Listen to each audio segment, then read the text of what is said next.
Hi friends, எல்லாருக்கும் வணக்கம். இன்றைக்கி எங்கள் வீட்டில் என்ன சாப்பிட்னா அப்பளம் பொரிச்ச குழம்பு தான். பார்த்தீங்களா, சூடான சாதம் போட்டு அதில் பொரிச்ச குழம்பு வச்சு அது கூட அப்பளம் வச்சு சாப்பிட்டா அவ்வளோ அருமையாக இருந்துச்சு. வாங்க இப்போ பார்க்கலாம். அதுக்கு நான் வந்துட்டு காய் வேக வச்சுக்கிட்டேன். என்ன காய்னா பட்டாணி, உருளைக்கிழங்கு, அதுக்கப்புறம் பீன்ஸு 3யும் கொஞ்சம் உப்பு போட்டு நல்லா வேக வச்சுக்கிட்டேன். நைஸாக அரிஞ்சு அதை வேக வச்சு எடுத்துக்கிறோம்.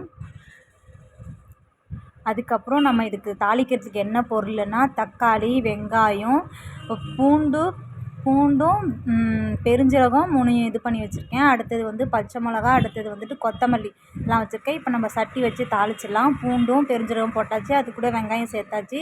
அது நல்லா வதங்கினதுக்கப்புறம் நம்ம தக்காளி சேர்த்துப்போம். இப்போ நம்ம தக்காளியும் சேர்த்தாச்சு. தக்காளி சேர்த்ததுக்கப்புறம் கொஞ்சம் பச்சை மிளகா, ஒரு 2 பச்சை மிளகா அரிஞ்சு வச்சுருக்கேன். இப்போ நம்ம பச்சை மிளகா சேர்த்துப்போம். இப்போ நம்ம எல்லாத்தையும் 3த்தையும் நல்லா வதக்கிட்டு இப்போ நம்ம அது கூட நமக்கு தேவையான அளவு குழம்புக்கு எவ்வளோ தேவையோ நம்ம அந்த அளவுக்கு நம்ம தண்ணி ஊற்றிக்கலாம். குழம்பு நல்லா கொதிக்கிட்டோம். இப்போ நம்ம அது கூட வந்துட்டு உப்பு சேர்த்துருக்கேன். உப்பு, தேவையான அளவு குழம்புத்தூள், மஞ்சத்தூள், காரத்தூள் 3யும் சேர்த்து நல்லா வேக வச்சுருக்கேன். இப்போ நம்ம அது கூட காய் சேர்த்துக்கலாம். காய் வேக வச்சு வச்சுருக்கேன். காயும் நம்ம சேர்த்துக்கலாம். இப்போ நம்ம அது கூட கொஞ்சமாக நான் கரம் மசாலா மட்டும் சேர்த்துக்கிட்டேன். வேறு எதுவும் மசாலா சேர்க்கலை. கரம் மசாலா மட்டும் கொஞ்சம் ஈஸியாக செய்யணும் அப்படின்னு சொன்னீங்கன்னாக்கா இந்த மாதிரி ட்ரை பண்ணி பாருங்கள். அப்புறம் இந்த பட்டை கிட்டை அதெல்லாம் தேவைக்க தேவையில்லை. இதுவே நம்ம இப்படி குழம்பு வச்சாவே நமக்கு நல்ல டேஸ்ட்டாகவும் வாசனையாகவும் இருக்கும். சில பேருக்கு வந்துட்டு இந்த பட்டை சோம்பு வாசனைலாம் பிடிக்காது. அப்படின்றதுனால இந்த பெருஞ்சீரகம் பூண்டு மட்டும் தட்டி போட்டிங்கன்னா செமையாக இருக்கும். இப்போ நம்ம அதுக்கப்புறம் வந்து நல்லா குழம்பு கொதிச்சிருச்சு, காயெல்லாம் வெந்துருச்சு.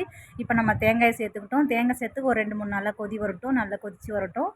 இப்போ நம்ம எல்லாம் நல்லா ஃபுல்லாகவே வந்துருச்சு. அதுக்கடுத்து நம்ம கொத்தமல்லி இலை சேர்த்துக்கலாம். நைஸாக அரிஞ்சு வச்சுருக்கேன்.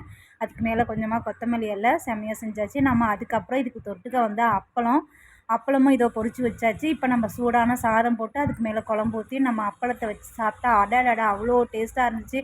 ஓகே ஃப்ரெண்ட்ஸ், பாய்.